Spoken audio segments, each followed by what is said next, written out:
Meus irmãos, eu saúdo toda a igreja com a paz do Senhor. Desde já queremos agradecer ao nosso Deus pela oportunidade que nos concede de estar na sua casa para adorar o seu nome. Também fazemos menção da nossa gratidão ao nosso pastor presidente, o pastor Ailton José Alves, que nos escalou para estarmos meditando juntamente com a juventude nesta manhã na palavra de Deus. Amém? Então, um privilégio, uma honra, e eu quero agradecer ao meu pastor pela confiança. E, meus irmãos, nosso propósito aqui é de meditar na palavra de Deus, e vamos convidar a igreja, vamos ler alguns versículos, a palavra do Senhor, pedindo a Deus que nos ajude nesta manhã, que possamos compreender a sua palavra. E, portanto, eu convido a igreja para meditarmos em um texto bíblico que está no livro do Apocalipse, capítulo 19.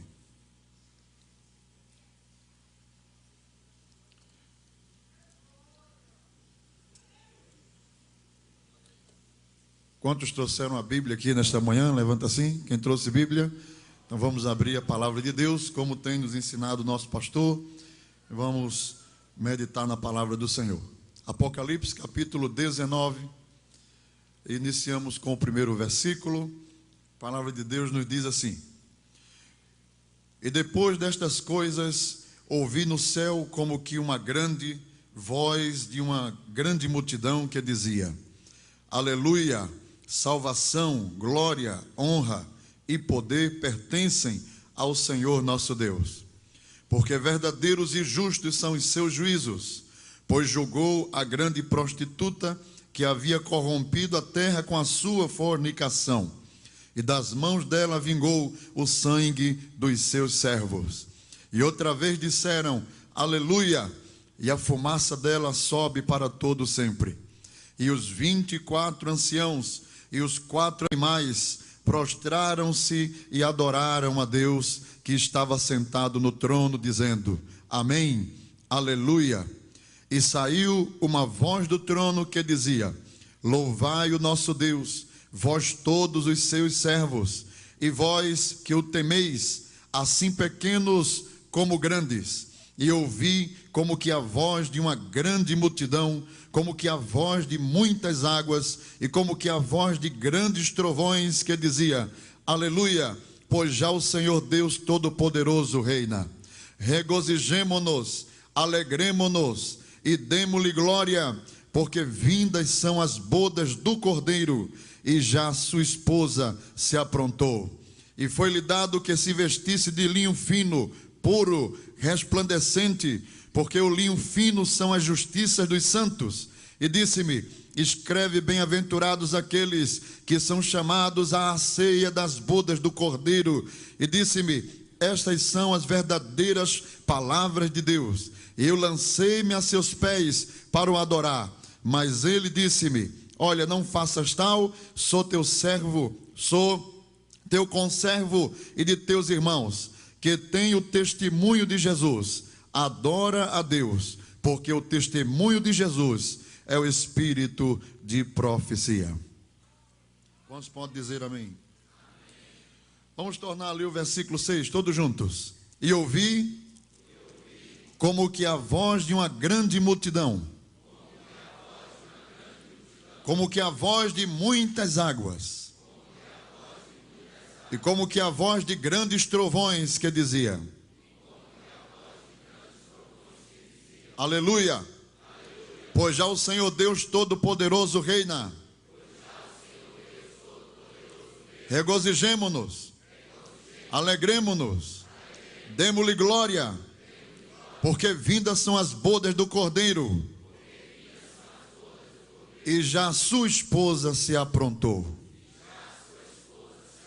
E já a sua esposa se aprontou. Vamos dizer de novo: e já a sua esposa se aprontou. Amém.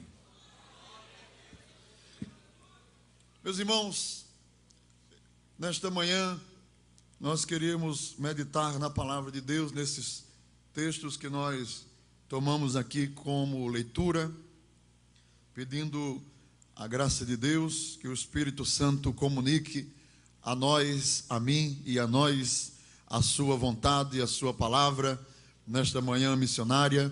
Dele é a palavra, Ele é o dono da igreja, Ele é o dono do pregador, Ele é o dono da inspiração, Ele é o dono do culto, Ele está aqui, é Ele quem opera todas as coisas, e por Ele, para Ele são todas as coisas.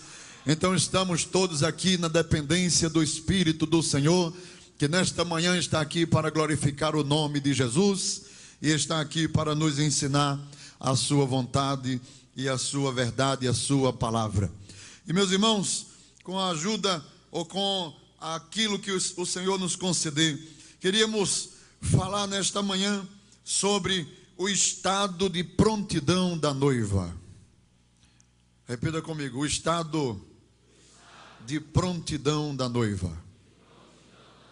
Então, meus irmãos, o livro do Apocalipse é um livro maravilhoso, é um livro extraordinário, é uma mensagem única, específica, tem um conteúdo, uma origem, uma estrutura totalmente, irrevogavelmente celestial, porque nós poderíamos dizer que os demais livros do Novo Testamento foram dados pelo Senhor, pela inspiração do Espírito Santo. Em dado momento, o Espírito Santo moveu os autores da Bíblia para pôr em ordem, como temos essa expressão no livro dos Atos dos Apóstolos, pôr em ordem os fatos. E esse sentimento de pôr em ordem, esse sentimento de procurar diligentemente os detalhes referentes ao ministério de Jesus, ainda que partiu daquele homem, mas foi uma inspiração divina. Foi o Espírito Santo quem moveu os autores para comporem e estruturarem os evangelhos, as epístolas, por exemplo, também, que foram escritas para atender a necessidade premente da igreja naquele exato momento, que enfrentava os ataques doutrinários, enfrentava as fraquezas da vida. E por conta dessas circunstâncias, os apóstolos, homens de Deus, foram movidos para escrever, como é o caso de João, que se pôs a escrever para combater o crescimento do gnosticismo naquela época, como foi o caso de Paulo, escrevendo aos Gálatas, para deter o crescimento dos judaizantes na região da Galácia, e assim sucessivamente. Eles foram movidos por Deus, e aí estão as peças primas do Evangelho, das epístolas, que são para nós um tesouro, e são um tesouro para a igreja de Deus. Mas o livro do Apocalipse, diferentemente, foi um texto compilado de um ditado. É como quando nós éramos criança, que a professora dizia: olha, hoje agora é aula de português, nós vamos fazer um ditado. Quem lembra disso? Ditado. Então pega a caneta e eu vou dizer, e vocês vão escrevendo o que eu estiver dizendo. Então, o livro do Apocalipse, ele é exatamente, ou tem essa característica.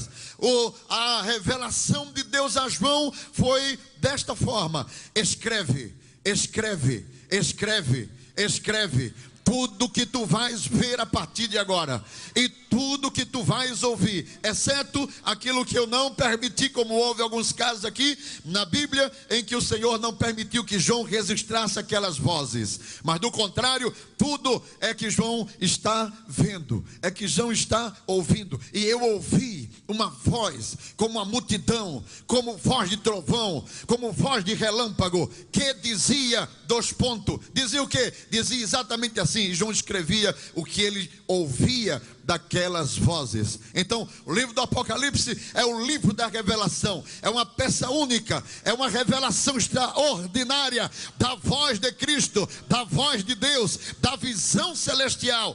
Está balizada pela figura do último dos apóstolos, Talvez e possivelmente, certamente Deus tinha tudo isso projetado. Ele não iria dar a um discípulo de João, a uma terceira geração de discípulos, porque seria um pouco complicado para crer e acreditar na profundidade, na grandeza da revelação e das expressões que estão contidas no Apocalipse. Por isso que o livro do Apocalipse foi dado ao último dos apóstolos, ao último sobrevivente daqueles que andaram com o mesmo Senhor. Ele disse: eu, João.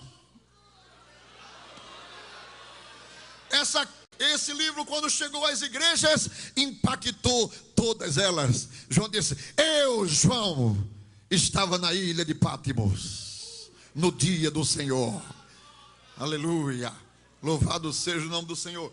E este livro maravilhoso, extraordinário, e que não nos cansamos de ler, e lamentamos a nossa limitação intelectual e espiritual para compreender as profundidades do que está revelado aqui. Literalmente é o quadro de aviso de Deus para esta geração e para as gerações que podem seguir depois dessa.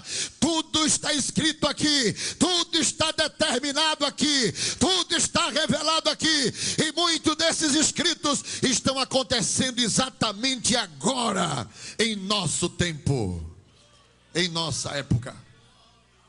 Aleluia, louvado seja o nome do Senhor.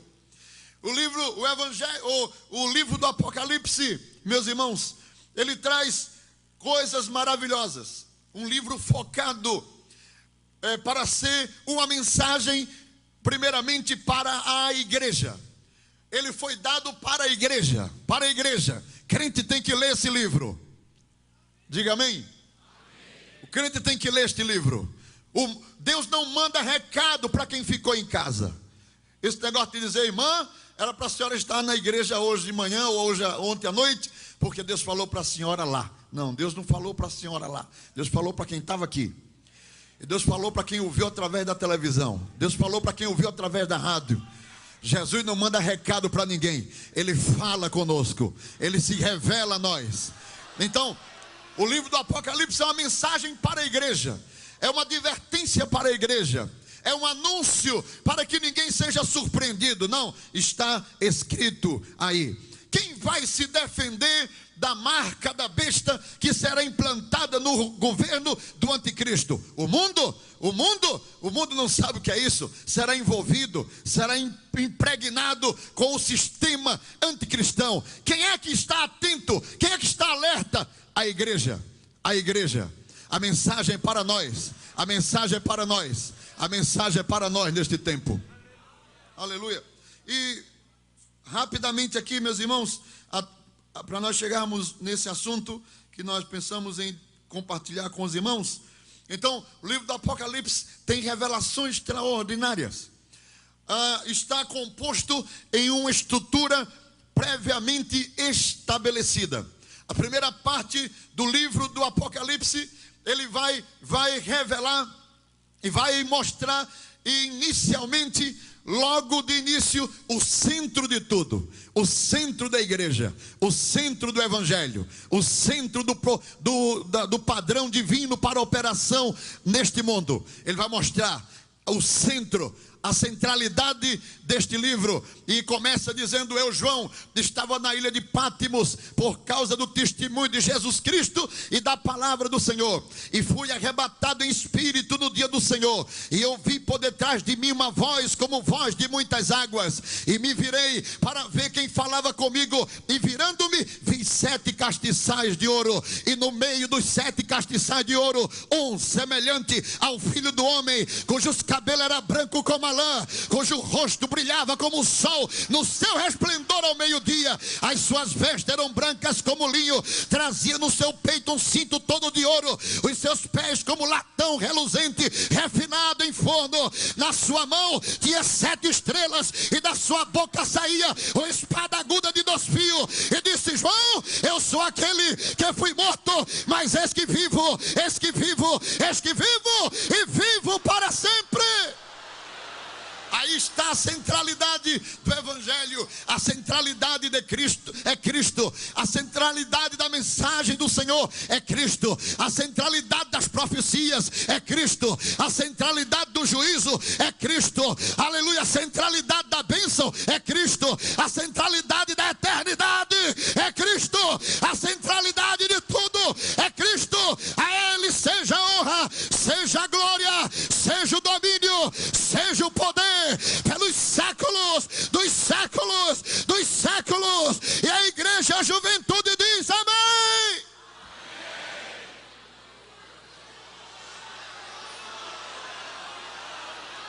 Mas uma coisa também está revelada neste livro, nesta primeira parte, é que quando João, ele diz: eu ouvi uma voz que falava por detrás de mim, e eu me virei para ver quem falava comigo. Diga comigo, ele não conseguiu ver exatamente quem falava com ele. Quando João se virou, no capítulo 1, vamos ver aí o versículo, para não ficar só nas minhas palavras, versículo 12, diz assim: e virei-me para ver quem falava comigo, e virando-me, diga comigo, e virando-me, vi, diga, vi, mas ele tinha se virado para ver quem falava. Ele disse: eu me virei para ver quem falava comigo. Ele disse: mas quando eu me virei, eu não vi quem falava comigo, eu vi.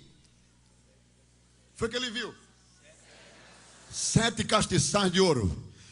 E por trás dos 7 castiçais, olha para cá, olha para cá. Aqui estão meus dedos como se fossem os castiçais. Aqui. E ele olhou e viu os castiçais. E os castiçais, eles eram em número de 7. Nós não sabemos a espessura da largura dos candelabros de um para o outro. Aí ele disse que por trás viu como uma figura semelhante ao Filho do Homem, que estava por trás do candelabro. Isso diz o seguinte, que o candelabro é uma figura da igreja. Ninguém pode ver Cristo se não for através da igreja.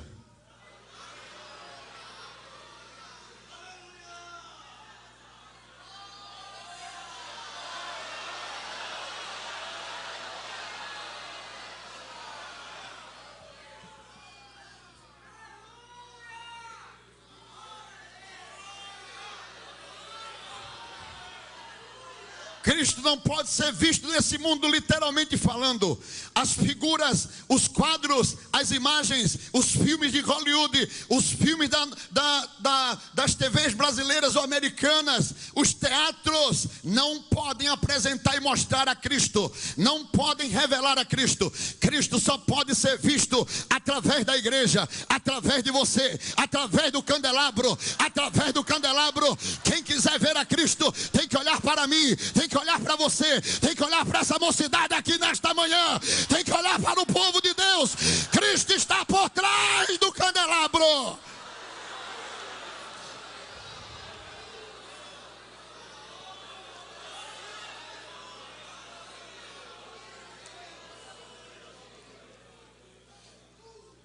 Então, nisto nós temos outra coisa importante.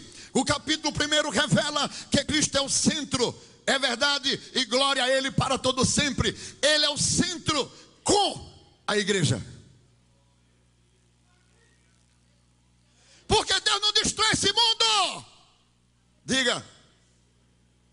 Porque Deus não destrói esse mundo. Agora. Diga. Estão jejuando, tá bom, tá. Diga, por causa da igreja. Os ouvidos de Deus se inclinam para a terra. E o que é que Deus escuta?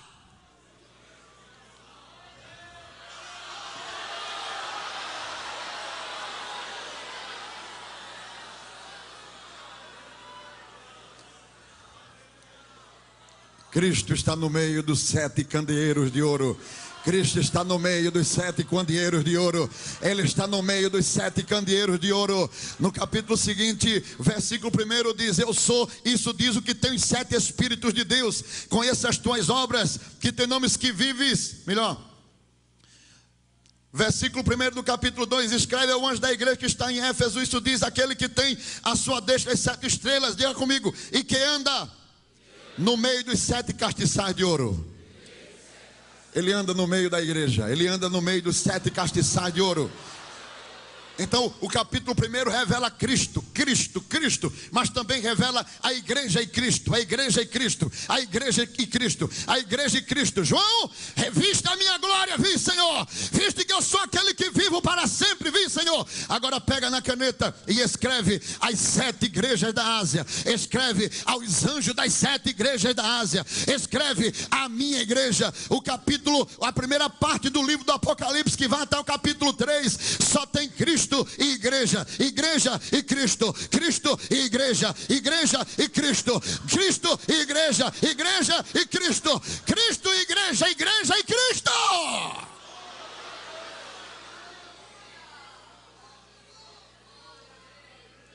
Ele está anelante por sua noiva, está anelante pelo seu povo, está contando as horas, está contando os dias, está ansioso, está querendo de todas as maneiras que esse tempo chegue rapidamente. Aleluia. Então, a primeira parte, uma revelação centralizadora de Deus. No capítulo 6 em diante, meus irmãos, começam os juízos divinos. Juízos divinos. As trombetas, os selos e as taças, sucessivamente uma após a outra, esses juízos serão derramados e serão terríveis. Mas entre o capítulo 3 e o capítulo 6, 2 juízos. Na minha Bíblia, eu gosto de marcar, escrever umas coisas. Eu marquei ela, botei uma marca nessa página do capítulo 4. Porque depois da revelação da centralidade de Deus, da atenção de Deus para este mundo, da atenção de Deus no mundo espiritual e material, que é Cristo e igreja. Vamos dizer comigo? Cristo e igreja. Eu digo igreja, você diz Cristo. Igreja. Eu digo Cristo, você diz igreja. Cristo. Igreja. Cristo. Igreja. Cristo. Cristo. Cristo. Igreja. Igreja. Então esta é a centralidade de Deus desse tempo. Esta é a centralidade de Deus. Por isso, nos primeiros capítulos do Apocalipse estão intrinsecamente revelados isto. A partir do capítulo 6, Deus vai exercer juízo. E os juízos serão terríveis, jamais vistos. Superarão o castigo do povo hebreu na terra do Egito. Suplantarão as afrontas babilônicas na margem do rio Quebar. Suplantarão as atrocidades do Império Romano através de Antipas. Superarão todos os impérios anteriores que se levantaram e perseguiram a igreja, que perseguiram o povo de Israel. O que vai vir aí a partir do capítulo 6 é algo inimaginável. É algo que ninguém imagina. Toda essa estrutura que nós conhecemos de mundo será abalada. As potências dos céus serão abaladas. O mundo será sacudido por algo que não esperava, que não acreditava que ia acontecer. Pranto, choro, lamentações. Os homens tremerão na sua estrutura. Verão o bramido do mar. Verão a terra sacudindo, a natureza bramando e gritando. Não pode se descrever literalmente o que está preparado a partir do começo das iras divinas que vão cair sobre a terra. Mas entre a primeira parte e a terceira, o anjo ou o Senhor revelou o capítulo 4. Diga comigo, o capítulo do trono. Diga, o capítulo do trono. Tinha que ter esse capítulo aqui, porque Deus está dizendo, vai vir aí as taças, as trombetas, mas isso não é aleatório, isso não está saindo do controle, não. Tem um trono antes, tem um trono que controla tudo. Tem uma sala de comando do céu que vai controlar tudo, literalmente falando. Então, por isso que no livro do Apocalipse tem o capítulo 4, que é o capítulo do trono. O capítulo que demonstra o governo, o domínio, o poderio. Deus está no controle, nada foge da sua autoridade, tudo está sobre a sua ordem e sobre a sua voz. Anjos, trombetas, taças, até a prisão do diabo, tudo está debaixo do seu controle e domínio no capítulo do trono. E eu gostaria de compartilhar com os irmãos aqui, e vamos ler este capítulo, e vocês vão gravar somente uma palavra. Diga comigo, trono. Diga trono. Quando eu silenciar, você diz. Quando eu silenciar, você diz.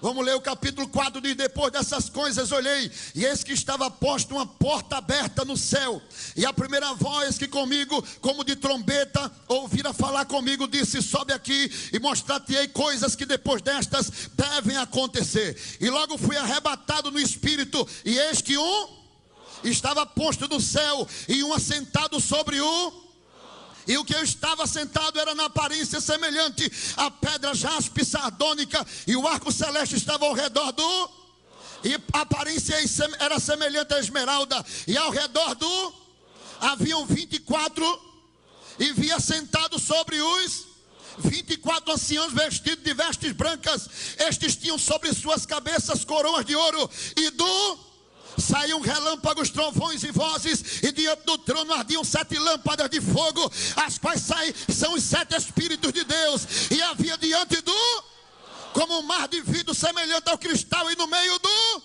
e ao redor 4 animais cheios de olhos por diante e por detrás. Versículo 9 para adiantar: e quando os animais davam glória, honra e ações de graça, o que estava sentado sobre ao que vive para todo sempre, os 24 anciãos prostravam-se diante do que estava sentado sobre e adoravam o que vive para todo sempre, e lançavam as suas coroas diante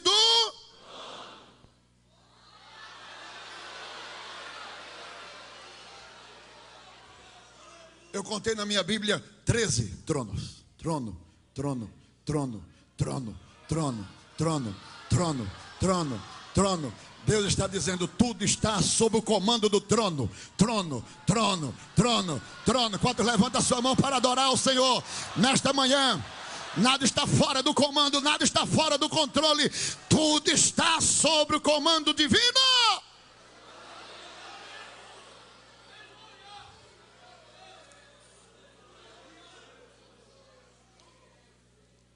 E a última parte é a consumação. Consumação. E a consumação do juízo. Do juízo sobre os ímpios. Do juízo do trono branco. Do juízo sobre Satanás, o falso profeta, o anticristo. A consumação da purificação da terra promíscua, pecadora, com a renovação de tudo que existe sobre essa terra. A consumação da chegada da grande cidade divina que vai governar esse planeta.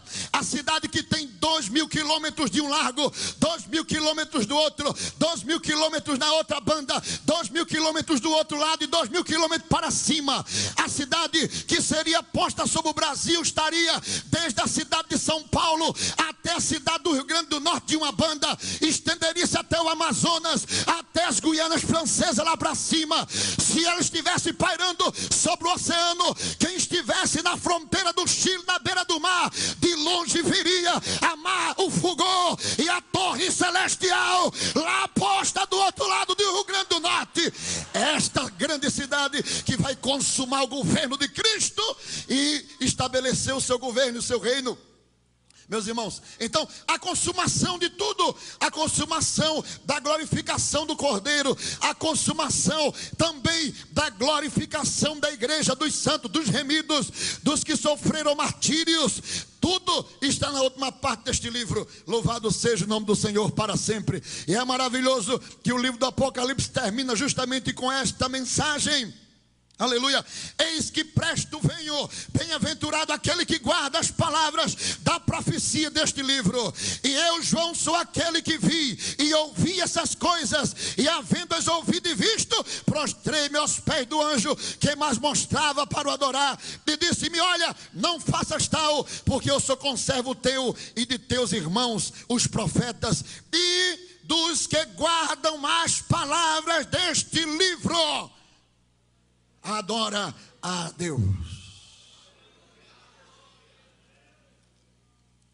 E meus irmãos, dentro deste quadro da consumação está o versículo que nós lemos, os 2 versículos, e é a consumação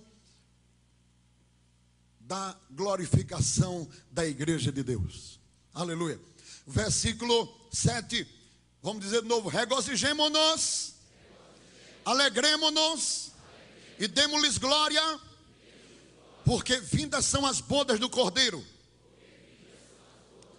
e já a sua esposa se aprontou. A sua esposa se aprontou. Aleluia. Eu quero dizer que nós estamos no aguardo do cumprimento desta última frase do versículo 7. Nós estamos no aguardo do cumprimento literal desta última frase. Passei horas lendo essa frase e meditando nessa expressão. E já é tempo, e já a sua esposa se aprontou. Eu fico pensando e tentando trazer uma comparação na minha mente, na minha limitação. E nós que cooperamos com o nosso pastor, e sempre, acredito que quase toda semana, nós temos uma cerimônia de casamento para representar o nosso pastor, quando ele envia. E é sempre a mesma coisa, quase sempre. Raras vezes, a noiva chega na hora. Não me leve a mal e não pense que eu estou querendo corrigir nada disso, não. Eu estou só falando que é uma vivência, né? Glória a Deus. Aleluia.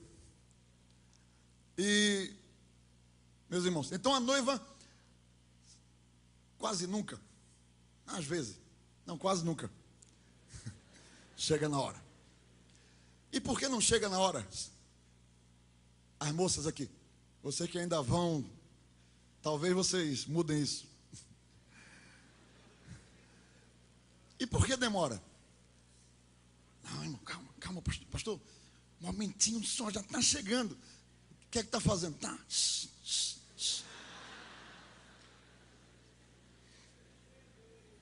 Aleluia. E o que mais? Não, porque ainda faltou um ajustezinho, porque quando ela comprou o vestido, ela estava, né? Aí depois, a prévia do casamento, ela se apavorou muito, aí emagreceu, aí o vestido ficou folgado. Aí tem gente lá que está costurando lá para dar um jeito. A noiva está se aprontando. É uma hora, é um momento especial, é um momento único. Pastor Ailton um dia disse assim para mim: olha, tem 2 coisas na igreja que marca. É a cerimônia fúnebre e casamento. Né? O pastor tem dito isso, né? Cerimônia fúnebre e casamento. Marca. A noiva, ela disse: eu vou tirar uma foto, vai ficar no meu álbum, vai ficar feio esse negócio. Não pode. Está tudo certo, está tudo aí. Fica aqui, por isso que demora. Todo mundo está esperando ela. Todo mundo entende. Ela tem que estar maravilhosa.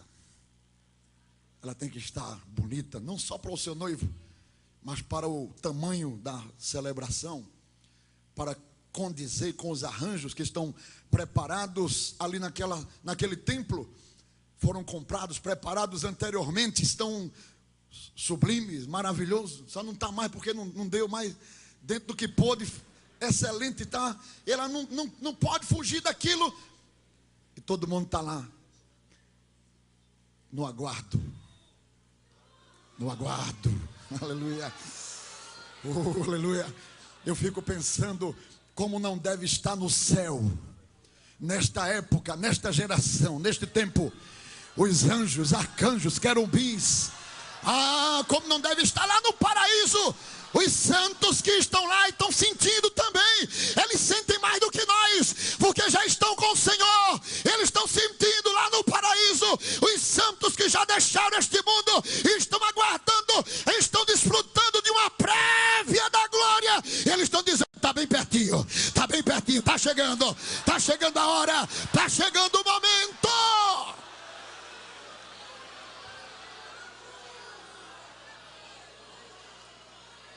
E é exatamente este brado, aleluia. E algumas vezes, principalmente lá em Petrolina, sempre tem alguém que fica no meio do caminho do casamento, né? Aí vai para lá, vai para cá, sempre algum irmão, algum que gosta de estar envolvido nisso. Aí chega perto, pastor, assim que ela sair, eu lhe aviso, olha, pode ficar tranquilo. Não, minha irmã, eu estou acostumado, irmã.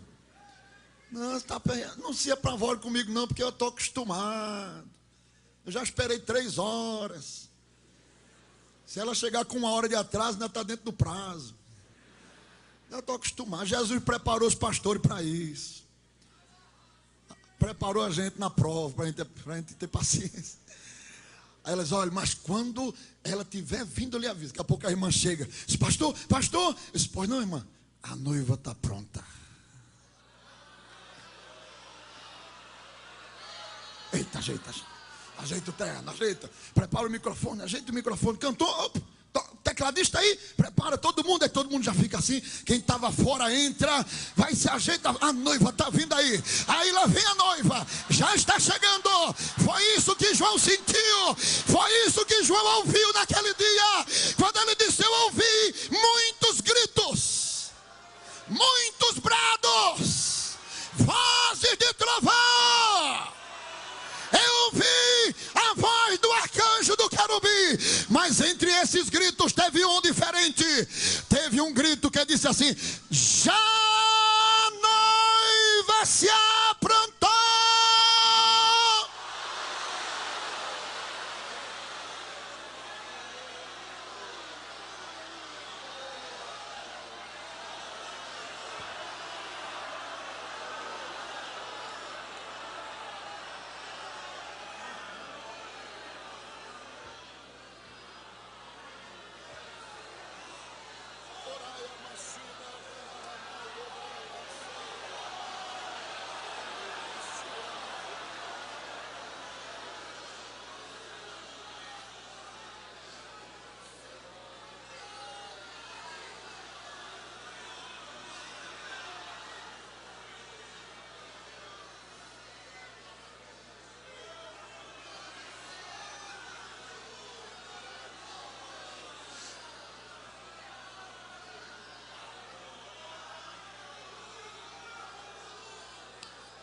Pastor Ailton me pediu para vir hoje, e devido às atividades lá, e muito trabalho, casamento, uma coisa e outra, e a hora, uma viagem de carro para lá, de lá para cá é 10 horas, não ia dar. O pastor disse: venha de avião. Eu vinha dar 40 minutos. Eu vinha lendo esse assunto, olhei para a janela do avião para fora e vi aquele mar de nuvens.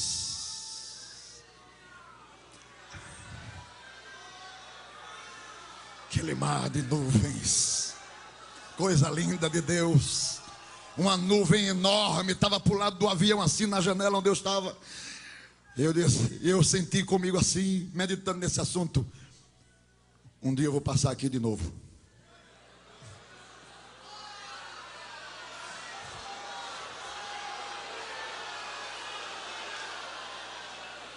Mas não vai ser de avião, nem vai ser na TAM, nem vai ser na Gol, nem vai ser na Azul. Um dia a gente vai passar por elas. A gente vai subir ao encontro do Senhor. Disse: Ele vai vir sobre as nuvens. Sobre as nuvens. Nuvem é fumaça, é água líquida, vapor. Não dá para segurar o pé de ninguém, mas os pés de Jesus vão estar sobre as nuvens. E a igreja vai subir e vai ver as nuvens passando. Olha a nuvem aqui. Está chegando o dia. Está chegando a hora. Está chegando o momento.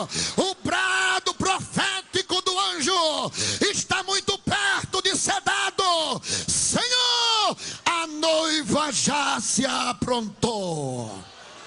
A noiva já se aprontou.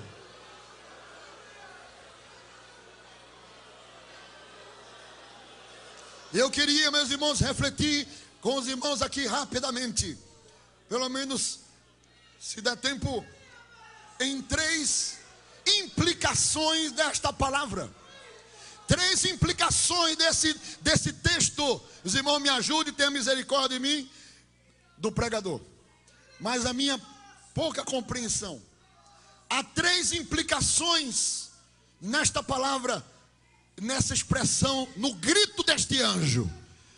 Porque, e já, vamos dizer comigo, e já, a sua esposa se aprontou. Eu vi a luz da palavra. Vamos conferir aqui o texto. Que a prontidão da noiva, essa prontidão, como é que eu sei que ela se aprontou? A irmã me avisou no casamento, disse: olha, a noiva está pronta, está vindo aí. Porque ela acompanhou o cabelo, acompanhou o vestido, alguma coisa. Mas aqui estamos falando da noiva de Cristo. Estamos falando da igreja. A igreja, primeira coisa que a gente pode pensar, que a igreja é imaculada, a igreja é santa. A igreja que eu estou falando é a igreja dos remidos, a igreja dos santos, dos salvos. A igreja, ela é o tesouro de Deus aqui na terra. Ela é a joia mais preciosa que o Senhor tem neste mundo. E esta igreja imaculada, sem ruga, sem mancha, a igreja que Deus olha do céu à terra e vê o brilho dela, vê a veste branca, vê ela como sal, como luz. Esta igreja é intocável. Esta igreja não pode ser ferida, ela não pode ser manchada, ela não pode ser criticada. Não, quem pode ser criticado é o povo, quem é corrigido é o povo. Mas a igreja de Deus, ela é intocável, porque ela é a igreja mantida e zelada pelo pastor Espírito Santo. É Ele quem cuida desta igreja. Então há uma implicação nessa expressão do anjo: já a sua esposa se aprontou. E a primeira implicação é que essa expressão tem a ver com o tempo. A prontidão da noiva neste brado tem a ver com tempo. Quando o noivo do capítulo 25 de Mateus, ele chegou para o casamento, quem estava pronto entrou, quem não estava fica fora. Mas deixa eu encher a candeia, assim, eu vou ali comprar, já volto. Quando voltou,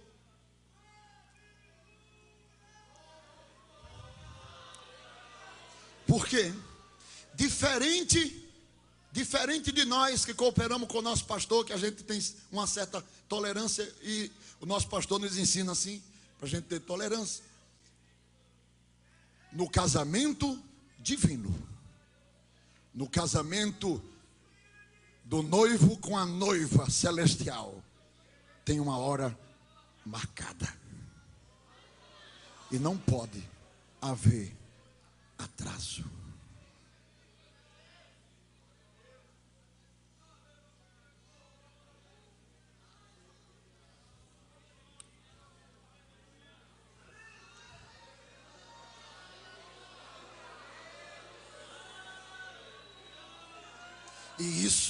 E isso é algo muito sério. Porque se você me diz: pastor, eu só vou estar pronto daqui a 2 semanas, porque eu tenho que resolver uma coisa ali. Aí por enquanto eu sei que se o casamento for hoje, eu só posso se for o caso for para a semana. Mas o problema é que não pode adiar. Tem hora, dia, ano, mês, minuto e segundo. E se você não estiver pronto agora,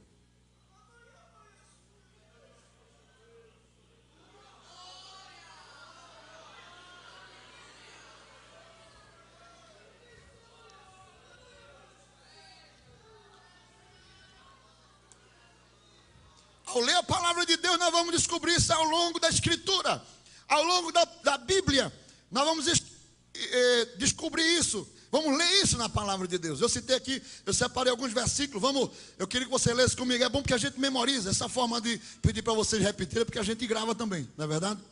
Então, meus irmãos, o eterno Deus, diga comigo, o eterno Deus estabeleceu um tempo pré-definido para todo propósito, inclusive para o casamento do seu filho.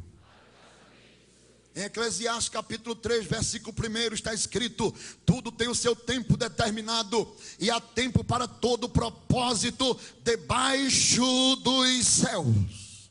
Romanos 5, versículo 6 diz: porque Cristo, estando nós ainda fracos, diga comigo agora, morreu a seu tempo, a seu tempo, a seu tempo, pelos ímpios. Cristo teve um tempo seu próprio para morrer, cronometrado, milimetricamente. Maria disse: Senhor, faltou vinho, que tenho contigo, mulher, ainda não é chegada a minha hora. Eu só trabalho cronometrado na hora de Deus. Nem um minuto antes, nem um depois, na hora de Deus. Jesus é extremamente calculista nesse aspecto e cumpridor dos seus deveres diante do Pai. Aleluia. Louvado seja o nome do Senhor. Lázaro está morto, Senhor. Não, mas a gente não vai agora. Está tudo calculado, milimetricamente. Tem tantas horas de viagem daqui para lá, tem tantos minutos para Betânia, tem tantos minutos para o cemitério. Está tudo cronometrado, mas isso aí quer ver? Não, agora, vamos.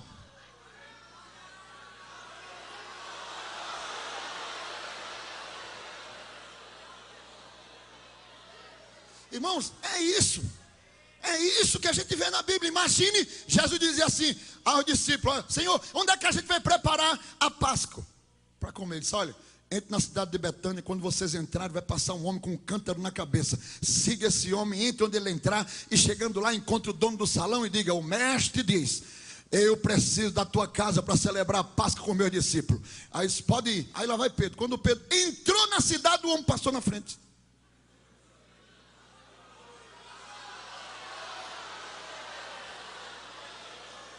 Se isso não for uma coisa milimetricamente calculada, irmão, em tempo, imagina o que é Jesus dizer: Pedro, a questão do tributo, diz: Pedro, vai no mar, lança o teu anzol, o primeiro peixe, puxa, dentro da barriga do peixe tem 2 moedas, paga o teu imposto e paga o meu.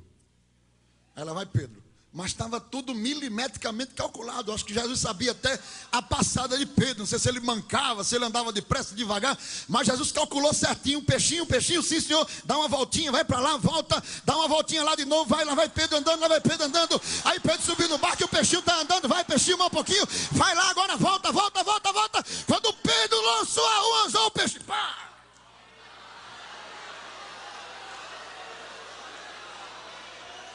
Deus não atrasa, o Espírito Santo não atrasa, Jesus não atrasa. O tempo é agora, o tempo é hoje, o momento é esse. É o tempo de estar pronto, preparado.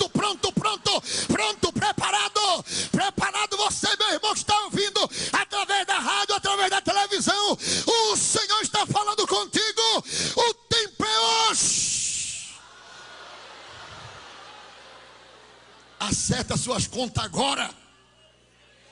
E o que é que eu faço, pastor? Que tem um monte de coisa para resolver. Se ajoelha onde você está agora. Peça misericórdia a Deus, confesse a sua culpa e depois procure os trâmites legais.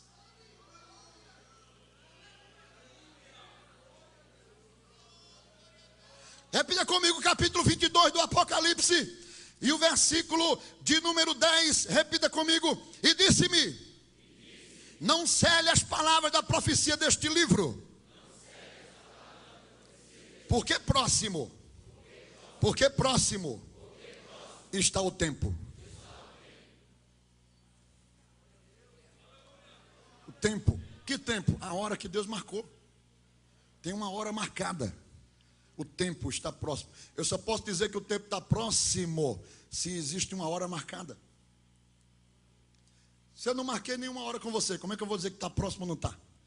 Agora, se eu disser assim, irmão, 7 da noite. Aí quando der 5, você vai dizer assim, falta 2 horas. Quando der 6, você vai dizer, falta 1. Quando der 6:30, falta meia hora. Falta meia hora para quê? Para a hora marcada. Então o apóstolo está dizendo, porque próximo está o tempo. Próximo está o tempo. Aleluia. Tiago capítulo 5, versículo 8, ele vai dizer, diga comigo, sede vós também pacientes, fortalecer os vossos corações, porque já a vinda do Senhor está próxima. Está próxima. Está próxima.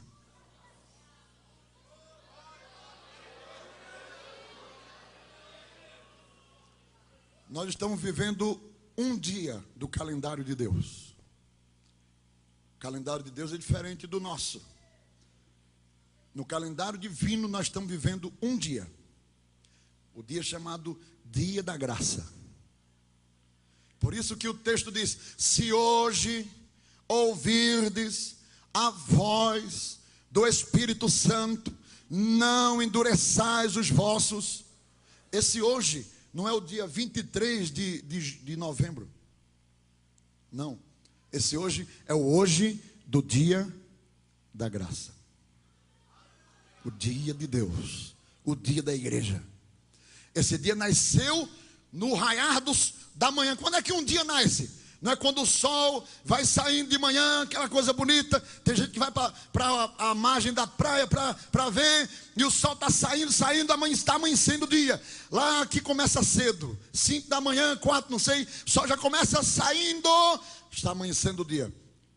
O dia da graça iniciou com o nascimento do sol da justiça. Cristo Jesus, na manhã do domingo. O sol de Deus brilhou naquela manhã para iniciar o dia da graça. No capítulo 25 de Mateus, o texto diz assim, que quando o noivo se aproxima para o casamento, o texto de Mateus 25 diz, e à meia-noite, diga comigo, e à meia-noite, o que é meia-noite? Porque o texto não disse assim, 3 da tarde, 4 da tarde, 9 da manhã. O texto diz meia-noite. Porque a meia-noite é a hora que marca o final de um dia e o início de outro. Quando Jesus vier buscar a igreja, vai ser exatamente ponteiro cravado, meia-noite do dia da graça.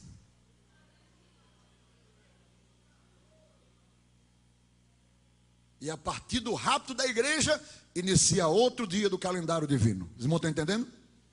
Meia-noite. Mas não é meia-noite, porque meia-noite aqui não é meia-noite no Japão. Meia-noite no Japão não é meia-noite aqui. Essa meia-noite é a meia-noite do relógio de Deus. Do calendário da graça.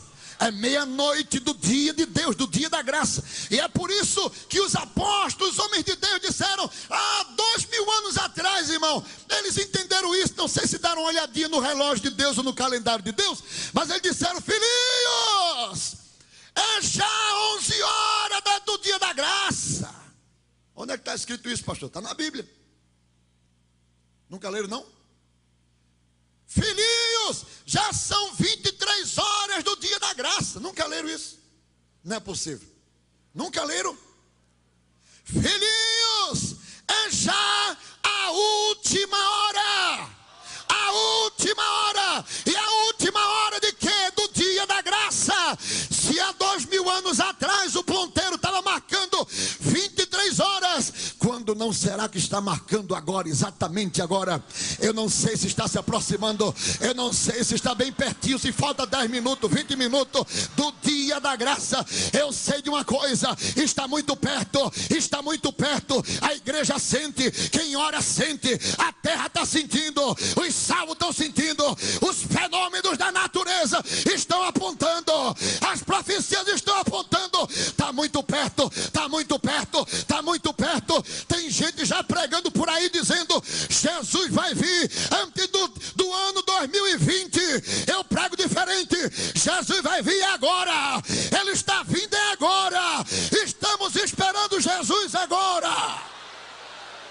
porque tudo está marcando isto.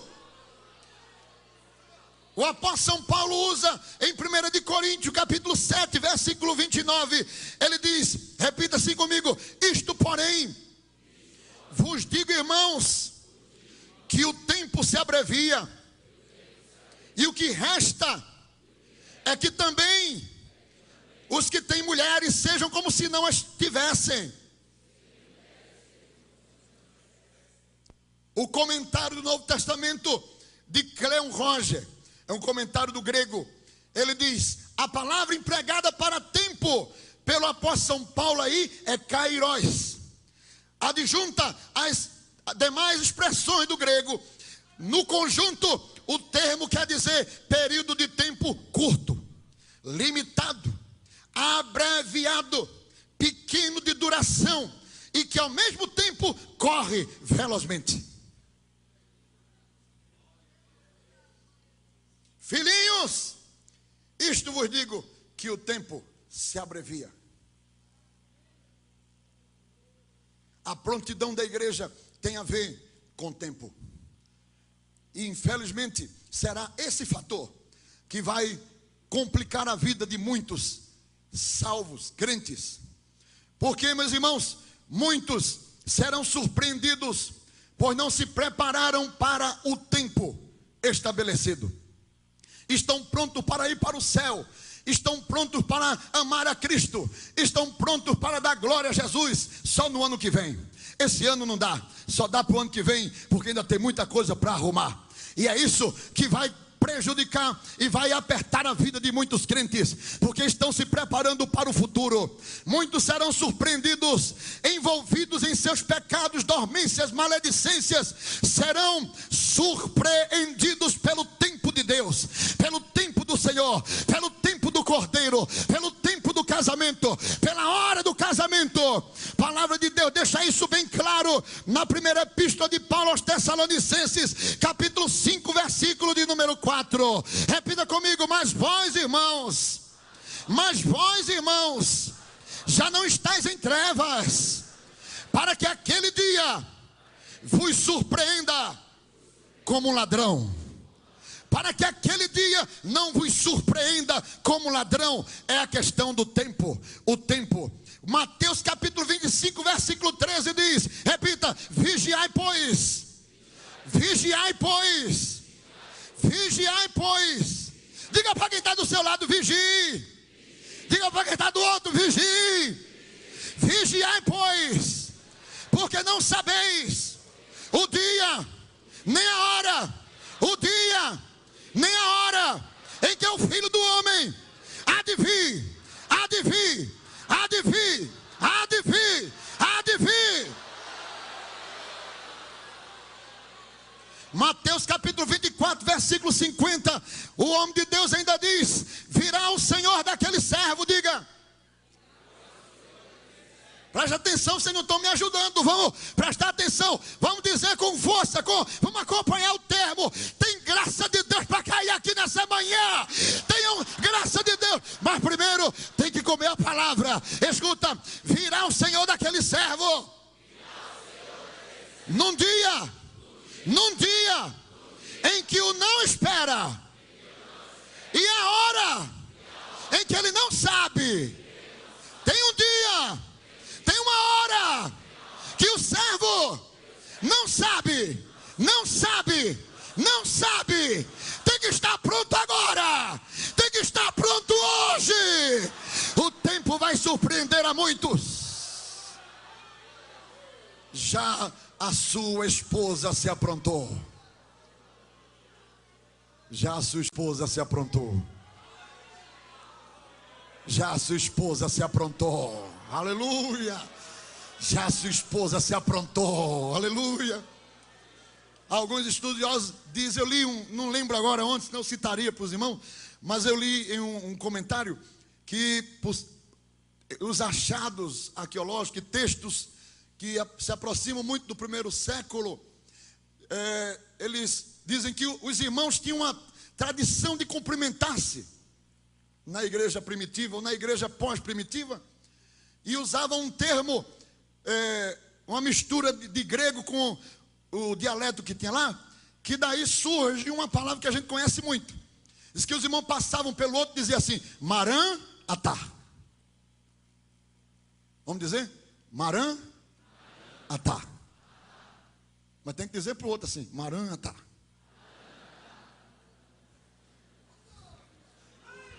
Marã Atá. Aí em cima, Marã Atá. Aí em cima também, Marã Atá. Para quem está do lado, aperta a mão dele, Marã. Não fique com medo, não está dizendo nada feio, não. Marã Atá, Marã Atá. Dessa expressão sai a palavra Maranata. Você está dizendo assim: Ele está voltando. Ele está voltando. Ele está voltando. Que bom seria que todo crente passasse um pelo outro e dissesse: Maranta, Maranta, Maranta, Maranta. Ele está voltando. Ele está voltando. Ele está voltando. Ele está voltando. Ele está voltando. Ele está voltando. Ele está voltando. Tinha crente que ia sair na hora que passasse o outro, se ele está voltando, ele ia procurar o ciclo de oração na mesma hora. Se ele tivesse saído de cá para fazer alguma bobagem, ele voltava e dizia: misericórdia, vou não. Ele está voltando, ele está voltando, ele está voltando, ele está voltando. Quantos podem glorificar a Deus nesta manhã? Alegres, quem tem ouvidos ouça, quem tem o Espírito diz: vem. A noiva diz: vem Jesus, vem Jesus. É este o sentimento. Aquele dia será um dia de surpresa, será um dia de expectação. Será o dia mais glorioso da história da humanidade. Mas será um dia de paradoxo, porque será um dia de glória inefável, de milagre extraordinário. Jamais ninguém ouviu dizer que um povo desapareceu inteiramente da terra, foi transformado e glorificado, subiu às alturas das nuvens para adentrar na eternidade de Deus. Jamais. Aquele dia será inefável, extraordinário, será magnífico, mas será um paradoxo, porque será magnífico, mas também será terrível. Será extraordinário, mas também será dia de angústia, dia de sofrimento, dia de trevas, dias de consciência pesada. Porque será o dia do arrebatamento de uns e o dia do perecer de outros.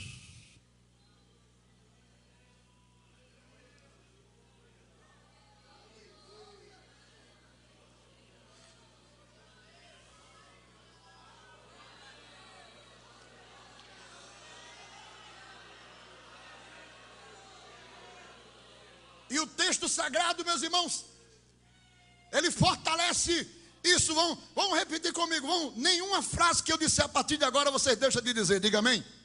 Principalmente o coral aqui, em voz alta, bonita e empolgante. Eu gosto de pegar a Bíblia assim, minha esposa diz: o que é que tu tem? Eu digo: eu estou desfrutando do pão. Pego a Bíblia assim no meu quarto e digo: irmãos, quanto a mim, não julgo que o haja alcançado. Mas daqui a pouco eu estou quase falando língua. Esse negócio de estar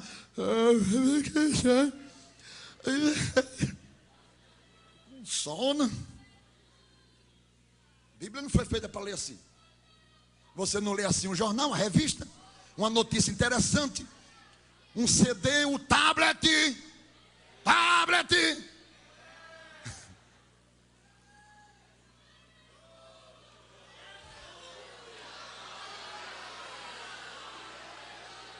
Então tem que ler a Bíblia como a palavra de Deus é. Vamos ler Lucas capítulo 17. Você repete, por favor. Se quiser abrir, abra. Mas eu vou citar um atrás do outro aqui. Você vai repetir com a sua voz. Não vai dar tempo para achar aí não. Lucas 17, 35. O dia mais terrível e mais glorioso de todos os dias da história da humanidade. Lucas diz assim, diga comigo: duas estarão juntas, moendo. Uma será tomada e outra será deixada. O versículo seguinte diz: dois estarão no campo, um será tomado, o outro será deixado. Mateus 24, 40 diz: então, estando dois no campo, será levado um e deixado outro. Versículo seguinte diz: estando duas moendo no moinho, será levada uma e deixada a outra. Lucas 17:34 diz: digo-vos que naquela noite estarão dois numa cama, um será tomado, o outro será deixado. Quem você quer ser?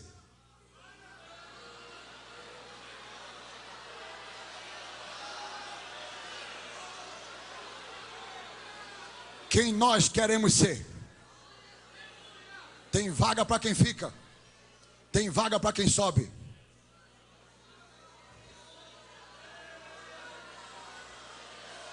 Quem quer subir aqui? Quem quer subir? Quem quer subir? Quem quer subir? Quem quer subir? Quem quer subir? Quem quer subir? Tem que estar pronto. Tem um tempo. Corre, minha irmã. Ajeita o vestido da noiva celestial. Ajeita o turbante da noiva. Tira essa mancha. Manchou aí, foi que eu pega sabão. Lava o vestido da noiva. Corre. Tem hora. O noivo não vai esperar. Corre, corre, corre. Ajeita o vestido, costura. Prepara, prepara, prepara. Prepara, prepara. Tem que estar pronto. Porque a prontidão da noiva tem a ver com o relógio de Deus.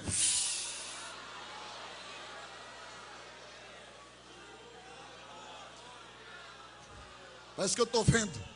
Deus olhou assim, puxou a manga. Uma ilustração. Puxou a manga assim da camisa, da roupa, está lá, divina. Olhou para o relógio e disse: pronto, chegou a hora. Aí o anjo gritou: já a noiva se aprontou.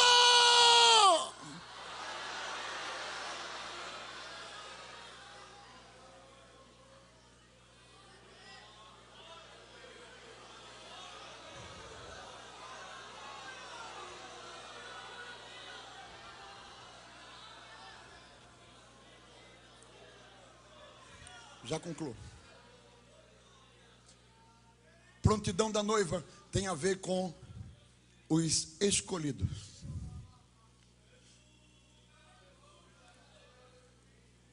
Primeiro, com o tempo. Segundo, com os escolhidos.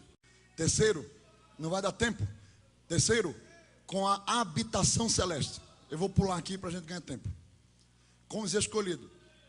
Todos os crentes, diga comigo, todos os crentes foram chamados. Mas não diz a Bíblia, irmão, que a gente foi escolhido?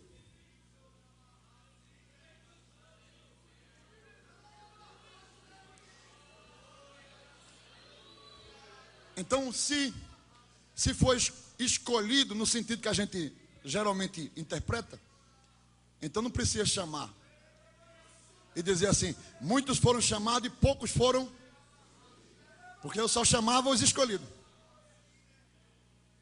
Não é? Pela lógica. Ora, se eu tenho 4 escolhidos, aí eu chamo 200. Não, só chamo os 4.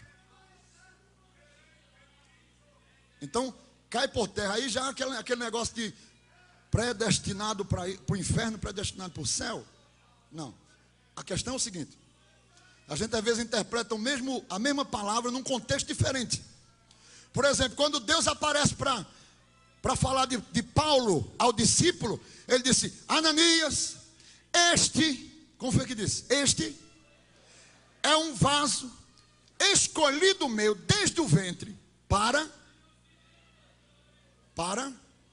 levar o meu nome aos reis sábios e grandes deste mundo. Não tem nada a ver com salvação. Deus está falando de um propósito, de uma tarefa. Tanto é, meus irmãos, que o apóstolo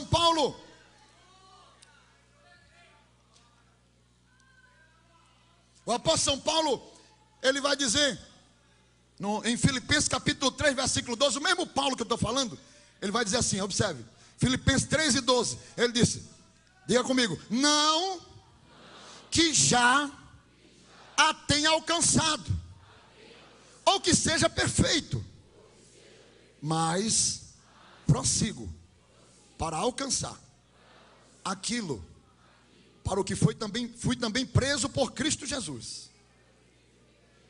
Eu fui preso para pregar o evangelho, fui preso para dar testemunho, fui preso para apanhar por Cristo, mas também fui preso para morar no céu.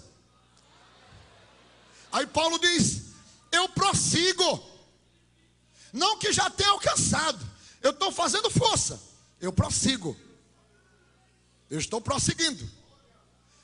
Porque, meus irmãos, essa é a minha interpretação, me permita. Diga comigo: ser escolhido é um estado.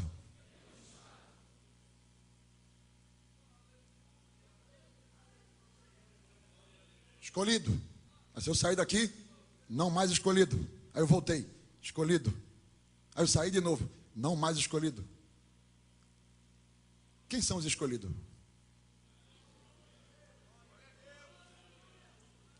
Escolhidos na Bíblia é um estado. 1 Coríntios 1:27 diz: mas Deus escolheu José e Maria. Foi assim? Não, ele escolheu as coisas.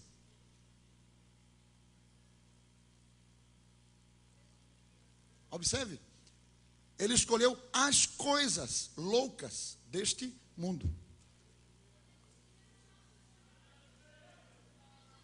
Quando o louco de Deus sai do sanatório, sai da lista de escolhido.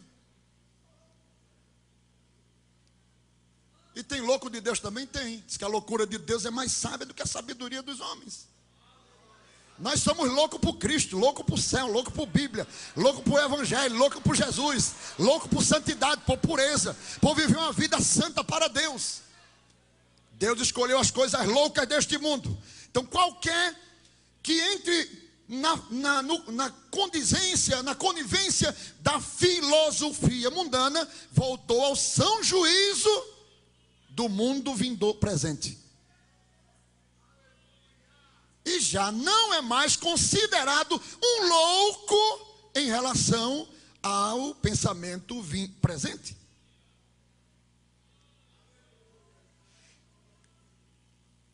Então, Deus escolhe e determina um estado. Deus escolheu as coisas loucas desse mundo, escolheu as coisas fracas, para confundir as fortes. Lá em 1 Coríntios 23 diz: mas nós pregamos a Cristo crucificado, que é escândalo para os judeus e loucura para os gregos. Cristo crucificado é loucura para a filosofia grega, é loucura para o mundo. Arrebatamento é loucura, batismo com o Espírito Santo é loucura, falar com Deus de joelho é loucura, está paranoico, está delirando. Dizer que ouviu Deus falar, se insistir muito, vai para o sanatório. Está com começo de esquizofrenia, ouvindo vozes. Somos tidos como loucos. E é justamente essa condição de loucos que nos garante que somos escolhidos.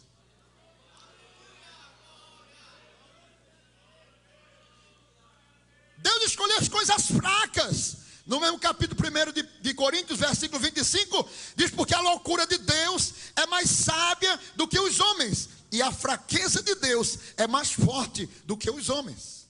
Nós estamos vivendo da fraqueza de Deus. Não é uma fraqueza de Deus, no contexto que o apóstolo falou, ele amar a gente, com tanto anjo no céu.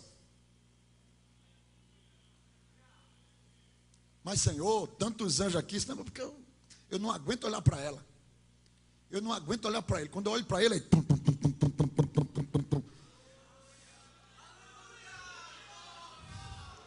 a fraqueza de Deus é mais forte. Aleluia. Glória a Deus. Aleluia. Aleluia. Sempre os jovens perguntam assim, já vamos terminar isso aqui rápido.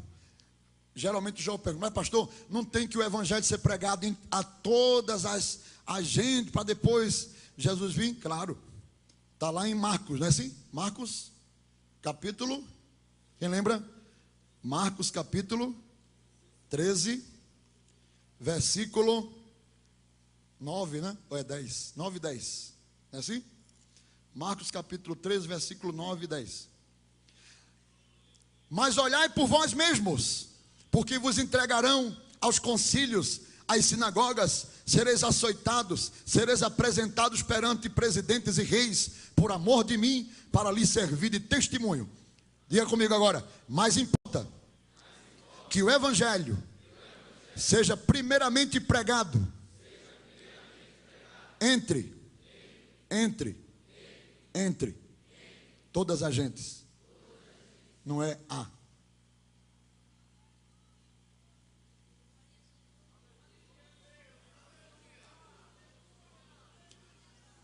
Em Mateus 24 e 14, que é a referência em Mateus, repita comigo: mas aquele que perseverar até o fim será salvo. E este evangelho do reino será pregado em, não é a.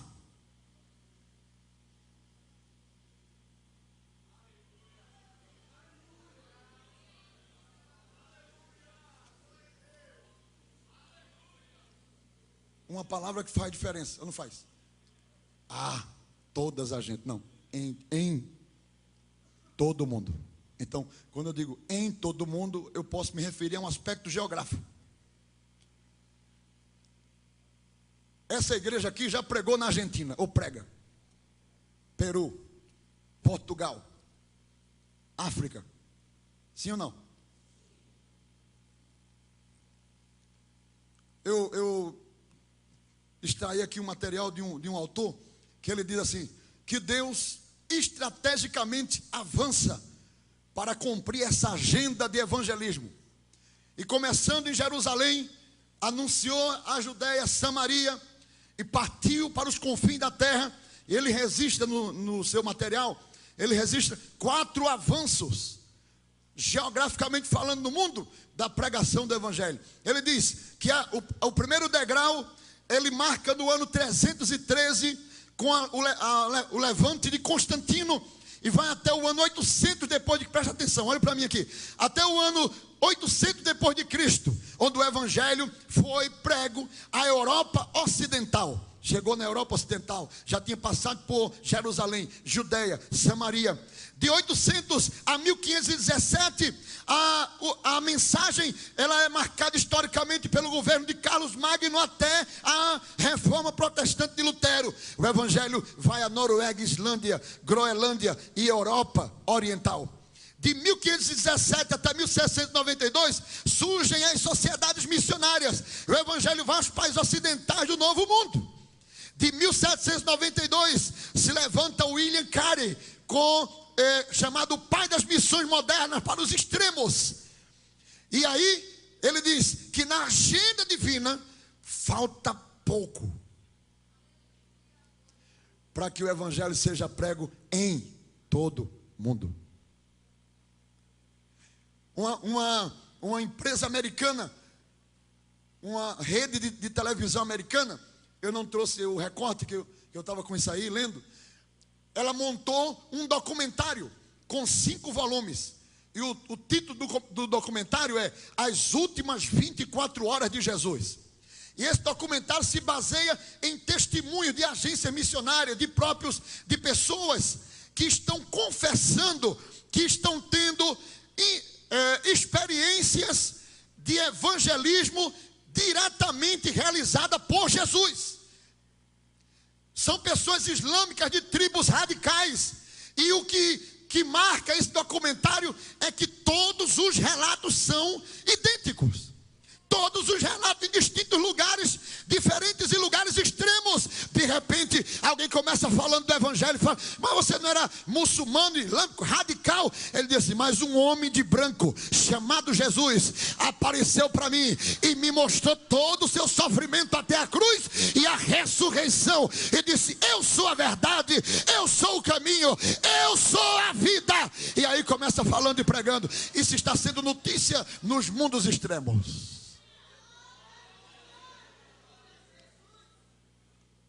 O missionário estava orando por um país e disse, Senhor, levanta missionário para aquela ilha. Se o Senhor quiser, me mande. E ele disse que na oração o Senhor disse: eu já cheguei lá.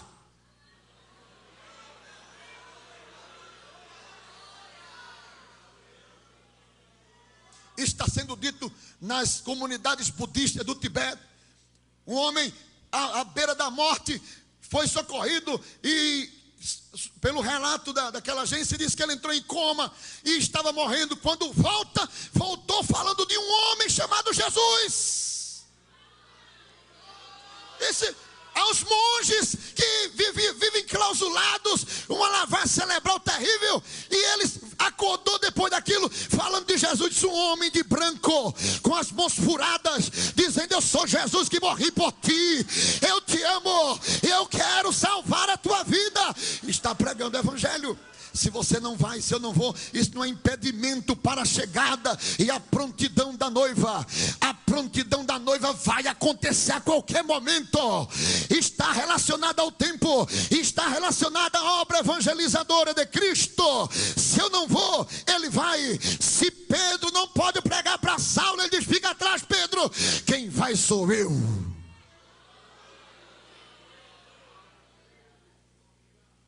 Vamos ficar em pé, meus irmãos, com a permissão do pastor. Vamos ficar em pé. A sua noiva já se preparou, já está pronta. A prontidão da noiva, por último, tem a ver com as habitações celestes. Jesus disse no capítulo 14 de João: não se turbe o vosso coração. Vamos dizer comigo? Quem gosta de ler a Bíblia aí? Vamos dizer comigo: não se turbe o vosso coração. Crede em Deus, crede também em mim. Na casa do meu pai há muitas moradas. Eu vou preparar-vos lugar. Eu vou preparar-vos lugar. E quando houver preparado, voltarei e vos levarei para mim mesmo. Para terminar, escute isso aqui, escute isso. Os céus são inabaláveis. Escute isso. Os céus são inabaláveis, imutáveis, insondáveis. Não há procriação no céu. Os anjos não são uma espécie que se reproduz. Foram criados na sua totalidade. E é por isso que a matemática da Bíblia pode dizer que Lúcifer arrastou a terça parte do céu, porque são um número pré-definido, estabelecido. Pelos milênios dos milênios, pelos séculos dos séculos, pelas eternidades das eternidades, nunca houve um morador novo no céu.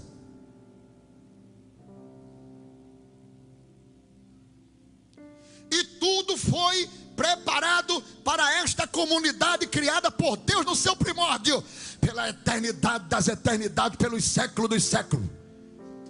Mas um dia Jesus voltou, entrou no céu, recebido com glória, com honra, com adoração, com louvor. Quantos creem nisso? Foi recebido no céu, os portais eternos se abriram, as trombetas começaram tocando. Entra Rei da Glória, aí vem o Rei da Glória, e Jesus foi entrando glorificado. Os querubins, os arcanjos, eu imagino que cena, uma coisa extraordinária. Ele disse: agora nós temos uma tarefa. O que é, Senhor? Nós temos que arranjar um lugar para fazer uma vila nova. Como assim, Senhor? A gente não sabe nem como é que vai fazer isso, que a gente nunca construiu. O nosso pai, quando a gente foi criado, já estava tudo pronto. Mas agora vai acontecer algo inusitado. Nós vamos precisar abrir um espaçozinho de terreno aqui. Vamos abrir um loteamento ali. Vai abrir, tem que ser grande, porque não é pequeno não. É grande, vai ter que abrir. Vai ter que ser um território muito grande. A gente vai dividir direitinho, porque eu tenho já o projeto na mão. E na minha onisciência de Deus, na minha onisciência divina, eu já sei o momento de prontidão da noiva, que sei exatamente o contingente. Tem um grupo que já está na sala de espera do paraíso, e ali eu já sei contar quantos são. Alguns estão entrando lá, ainda vão entrar lá, e outros nem no paraíso vai entrar, vai vir direto para aqui. Eu tenho que preparar aqui o lugar de José, de Maria, de Tiago, de João. Mais de 144 mil. Um dia pregaram para o irmão, disse assim: você tem que fazer parte do grupo dos 144 mil. Aí o irmão disse assim: tudo bem, eu quero entrar nisso aí. Você vai mesmo para participar conosco lá? Vou. É isso. Agora é o seguinte, você vai ter que dizer duas coisas. Isso o que é? Qual é o seu número e qual vai ser o meu? Ora, se é 144 mil, eu tenho que saber. Se já completou, como é que eu fico? Tem que saber qual é o número que eu vou assumir. Ninguém tem isso, é conversa. São milhares de milhões de tribos e povos e línguas e nações.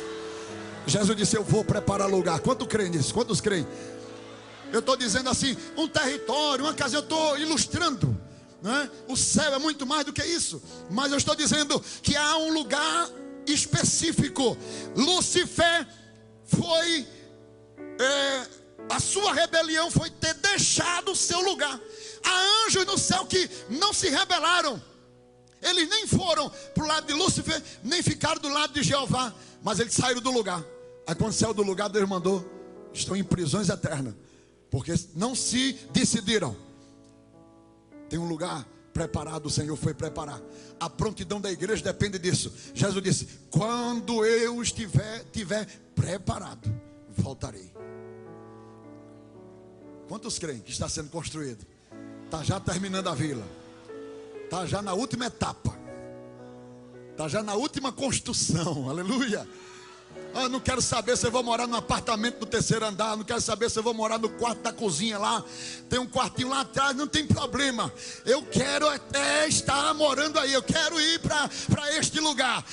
A prontidão da igreja está no aguardo. Está no aguardo. Está no aguardo. Está no aguardo da preparação específica, exata de Deus para a nossa vida.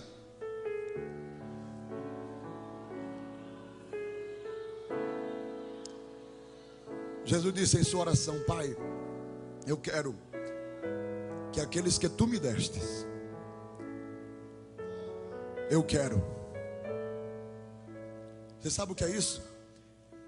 17:24 de João, ele disse: Pai, sim, meu filho, aqueles que me destes, eu quero que onde eu estiver, também eles estejam comigo.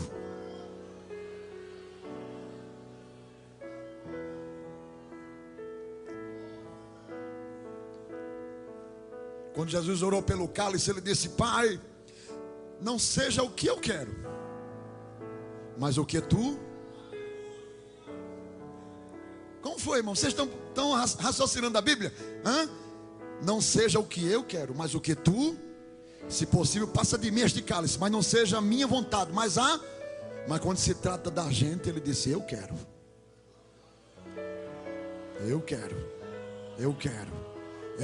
que eles estejam comigo aonde eu estiver. E eu não vou orar dizendo assim: se o Senhor não quiser, tudo bem, né?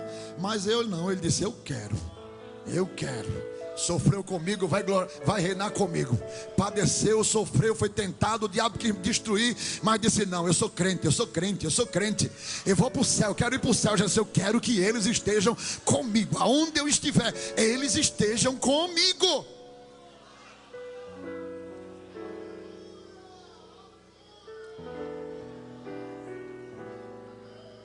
Você sente que está chegando a hora? Você sente? Sente que está chegando o momento, está chegando a hora, está vindo o dia, a trombeta vai tocar, Jesus está voltando, e você e eu não podemos dormir, não podemos cochilar. É o tempo determinado, é o tempo certo, é a hora certa de nós estarmos prontos.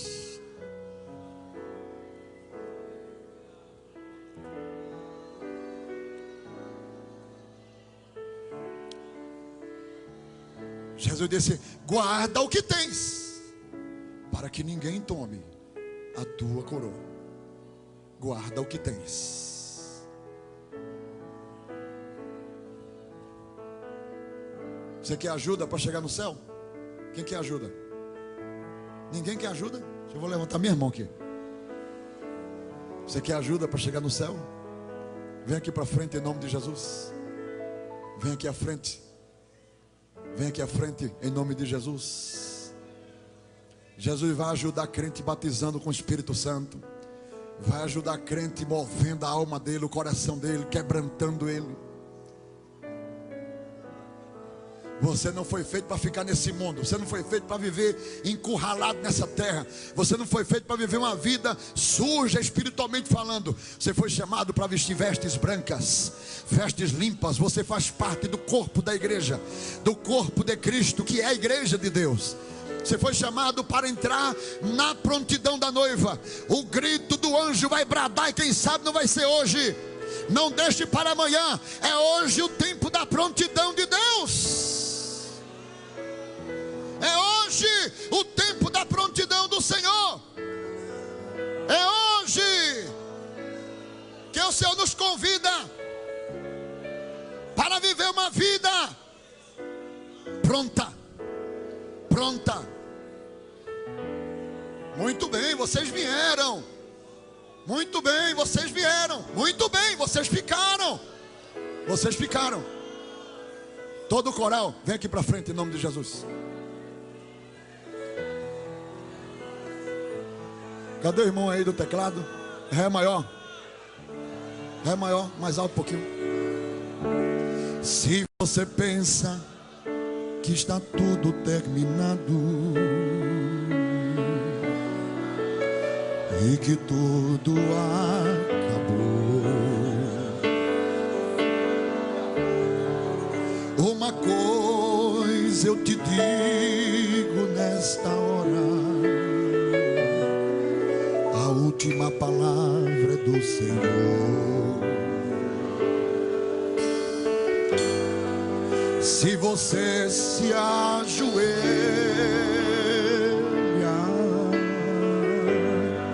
e nem consegue mais orar, pensas que teus inimigos triunfarão, mas uma coisa eu quero te falar: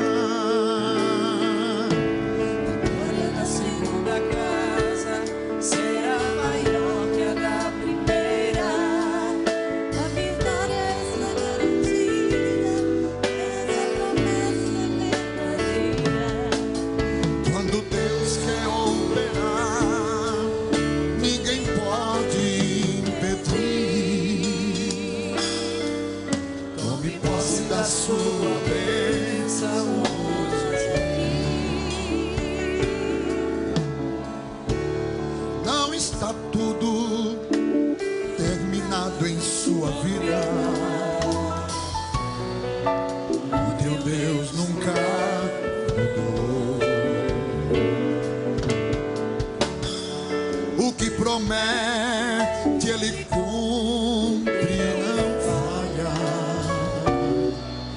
Não duvides do Senhor. Deus é Deus sem você. E o que é você sem Deus?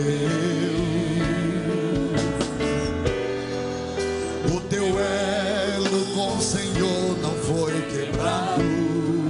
Escute agora